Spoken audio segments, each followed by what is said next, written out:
Video को like करके आगे शेयर ज़रूर कर देना। जैसे ही जुमेरात का सूरज गुरूब होता है रमज़ान शरीफ में, तो जुमा का सूरज गुरूब होने तक हर लम्हे को हम, चूँकि हदीस में लम्हे का जिक्र है, अगर आज की इस्तिलाह के एतबार से उसका तर्जुमा करें तो हो जाता है हर सेकंड। तो हर लम्हे में 70,000 ऐसे जहन्नमियों को अल्लाह जहन्नम से आज़ाद करता है जिनके लिए जहन्नम का अजाब लाजिम हो चुका हो। अपने करम से वो यूं ही आज़ाद करता है और ये सिलसिला पूरी रात चलता रहता है। हर लम्हा 70,000 70,000 70,000।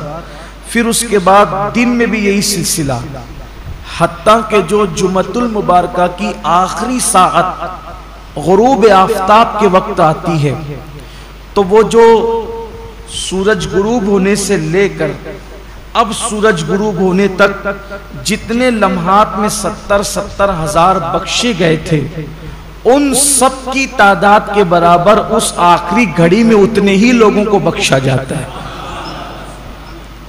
यह है जुमा का रमज़ानुल मुबारक, रमज़ान मुबारक का जुमतुल मुबारक, माह रमज़ान के जुमतुल मुबारक की शान ये है। अब आप अंदाज़ा करें कि हम कितने कीमती लम्हात में हैं और ये लम्हात कितने कीमती है। इसलिए इसको गनीमत जानना चाहिए, इसका एहतराम करना चाहिए, इसकी ताज़ीम करना चाहिए। अल्लाह कुरान मुक़द्दस में इरशाद फरमाता है, वमन युअज़्ज़िम शाइरल्लाह फ़इन्नहा मिन तक़वल क़ुलूब, के जो अल्लाह की निशानियों की ताज़ीम करते हैं तो ये दिलों के तक़वे की वजह से, यानी जिनके दिलों को अल्लाह ने तक़वे के लिए चुन लिया है, वो अल्लाह की निशानियों की ताज़ीम करते हैं। अल्लाह की निशानियों की ताज़ीम का मतलब क्या? पहले अल्लाह की निशानी क्या? जैसे कुर्बानी के जानवर, ये अल्लाह की निशानी, काबतुल्लाह शरीफ अल्लाह की निशानी है, सफ़ा मरवा अल्लाह की निशानी है, औलिया अल्लाह के मज़ारात अल्लाह की निशानी है, औलिया अल्लाह का वजूद अल्लाह की निशानी है। इसी तरह माह रमज़ान शरीफ अल्लाह की निशानी है। अल्लाह की निशानी का मतलब देखो, निशानी उसको कहते हैं जिसको देखकर अस्ल याद आए। जिसको देखकर हम कहते हैं ये फलां की निशानी, ये फलां, यानी जब मैं ये देखता हूं तो वो याद आता है। जैसे किसी ने मुझे अंगूठी दी तो ये अंगूठी फलां की निशानी, कि मैं अंगूठी देखता हूं तो देने वाला याद आता है। तो जिन जिन चीजों को देखने से खुदा याद आता है वो अल्लाह की निशानी है। और जो अल्लाह की निशानियों की ताज़ीम करे, एहतराम करे, तो ये उसके दिल में तकवा है, अल्लाह का डर है, वो उसके दिल में परहेजगारी है। इस बुनियाद पर वो अल्लाह की निशानियों की ताज़ीम करता है। तो अब रमज़ानुल मुबारक का एहतराम वही दिल कर सकते हैं, वही क़ुलूब कर सकते हैं जिस दिल के अंदर तकवा मौजूद है, परहेजगारी मौजूद है, अल्लाह रब्बुल इज़्ज़त का खौफ मौजूद है। उन्हीं लोगों को अल्लाह तौफीक देता है निशानियों के एहतराम की और निशानियों की ताज़ीम की। अब हम देखें कि क्या हमारे दिल के अंदर अल्लाह की निशानियों की ताज़ीम है? हर निशानी की ताज़ीम अलग अलग है। तब रमज़ान शरीफ की ताज़ीम कैसे करेंगे? जैसे अगर किसी वली को देखें, किसी अल्लाह वाले को देखें, तो उसकी ताज़ीम यह कि हम उठ के खड़े हो जाएं, उसके हाथों में हाथ दे दें। ज़्यादा से ज़्यादा ताज़ीम यह कि उसकी दस्तबोसी करें, उससे दुआएं लें। लेकिन क्या रमज़ान शरीफ के लिए हम कैसे उठ के खड़े हों? ये दिखने वाली चीज़ तो है नहीं, इसके हाथ तो है नहीं कि हम इसके हाथ चूम लें। तो इसकी ताज़ीम का मतलब क्या है? तो सबकी ताज़ीम जुदा जुदा है। अल्लाह के हरम की ताज़ीम यह है कि जब हरम में दाखिल हो जाओ तो जिन चीज़ों से अल्लाह ने मना किया उन चीज़ों से रुक जाओ। तो ऐसे ही रमज़ानुल मुबारक की ताज़ीम यह है कि इसके रोज़े रखे जाएं, इसमें तरावीह पढ़ी जाए और इसमें अपने आप को ज़ाहिरी और बातिनी गुनाहों से बचाया जाए। ये इसकी ताज़ीम है। क्या वाकई ऐसा हो रहा है? अल्लाह का शुक्र है कि हमारे गुंबदो मीनार के शहर मालेगांव में एक बड़ी तादाद में लोग रोजा रखते हैं। हत्ता कि हमारे यहाँ छोटे छोटे बच्चों को भी अल्लाह ने ये तौफीक बख्शी के छोटे बच्चे भी रोजा रखते हैं। खवातीन इसमें मर्दों से कुछ आगे है रोजे के मामलात के अंदर, लेकिन कहीं ना कहीं अब भी कमी है। अब भी एक बहुत बड़ी तादाद है जो रोजा नहीं रखती, रोजा रखने से महरूम है। और वो उन नौजवानों की तादाद है जो इस वक्त मेहनत मजदूरी करते हैं, मार्केट में बैठते हैं, लूम चलाते हैं, कारोबार करते हैं, और उनका उज्र यह कि धूप बहुत है, तमाज़त बहुत है, शिद्दत बहुत है। वाकई मौसम तो गर्म है, कुछ रोजे अप्रैल में होंगे और कुछ रोजे मई में भी होंगे, बल्कि पूरा आखिरी अशरा मई में होगा। और गर्मी का और मेहनत का उज्र पेश करके लोग रोजा छोड़ देते हैं।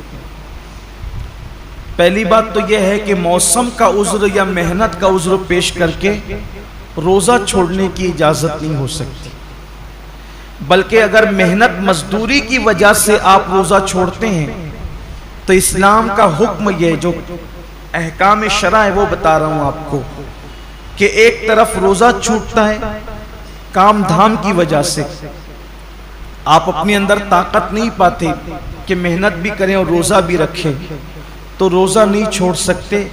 आपको शरीयत ये हुक्म देती है कि आप अपनी मसरूफियात कम कर दीजिए, आप काम शॉर्ट कीजिए, लेकिन रोजा आपको रखना है।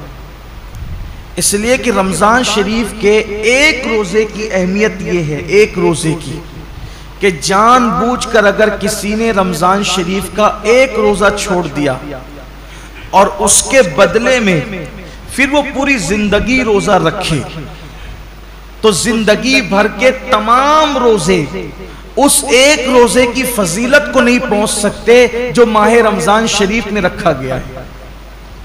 माह रमजान शरीफ के रोजे का बदल जिंदगी भर के रोजे नहीं हो सकते। जो फजीलत इन दिनों की है, ये मौसम है रोजे का, और कुछ लोग छोटी मोटी बीमारी का बहाना लेकर भी रोजा छोड़ते हैं। हर छोटी मोटी बीमारी पर रोजा छोड़ने की इजाजत नहीं है, गुनहगार होंगे, सख्त गुनहगार होंगे। जिसने एक रोजा रमजान शरीफ का छोड़ा फिर उसको कज़ा भी करना पड़ेगा एक रोजा, और तौबा भी करनी पड़ेगी। ये भी अवाम में गलत फहमी है कि जो लोग सोचते हैं कि रमजान शरीफ का एक रोजा छोड़ दिया जानबूझकर तो 60 रोजे रखने पड़ेंगे। ऐसा नहीं है, एक ही रोजा रखना है। ये असल में जो बिला वजह रोजा तोड़ देते हैं रखकर, 60 रोजे उनके लिए कफ्फारे में, लेकिन जिसने रोजा छोड़ दिया बहुत बुरा किया उसने। एक ही रोजा रखेगा बाद में कज़ा, लेकिन साथ ही उसको तौबा भी करनी पड़ेगी। सिर्फ रोजा कज़ा करने से मामला खत्म नहीं होगा, सच्ची तौबा भी उसके साथ लाजिम होगी। बल्कि जिन लोगों के रोजे किसी वजह से, लाइल्मी की वजह से पहले छूट गए, तो वो आम दिनों में गैर रमजान में उन रोजों की धीरे धीरे कज़ा कर ले। रोजा न रखने का वबाल बड़ा दर्दनाक है। अल्लाह के रसूल सल्लल्लाहु अलैहि वसल्लम फरमाते हैं कि मैंने जब शबे मेराज जहन्नम का मुशाहिदा किया तो मैंने देखा कि कुछ लोगों के जबड़ों को आग की कैंची से काटा जा रहा है। मैंने पूछा, जिब्रील ये कौन लोग हैं? अर्ज किया, या रसूल अल्लाह सल्लल्लाहु अलैहि वसल्लम, ये आपकी उम्मत के वो लोग हैं जो माह रमजान शरीफ में रोजे नहीं रखते थे। इसलिए ये दुनिया है, यहाँ तो रोते गाते गिरते पड़ते खुशी गमी में जिंदगी कैसे भी गुजर जाएगी, लेकिन एक दिन आखिरत है। दुनिया खत्म होने वाली है और आखिरत कभी खत्म नहीं होगी। आज अमल कर सकते हैं, इसकी अहमियत का अंदाजा नहीं है। जब इस अमल का सिला मिलेगा और अमल न करने पर सजा मिलेगी, तब इंसान पछताएगा कि काश मैंने इसका फायदा उठाकर जिंदगी का कुछ नेकियां इकट्ठा कर ली होती, कुछ अमल कर लिया होता, बल्कि मरने वाले अल्लाह की बारगाह में मिन्नत करते हैं कि मेरे अल्लाह हमें सिर्फ 2 रकअत दुनिया में जाकर पढ़ने की इजाजत दे दे।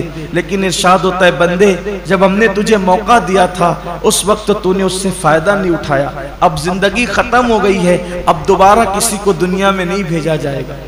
इसलिए मैं अपने नौजवानों से कहता हूं, बहाना मत कीजिए, रोजा रखने वाले को सब्र अल्लाह देता है।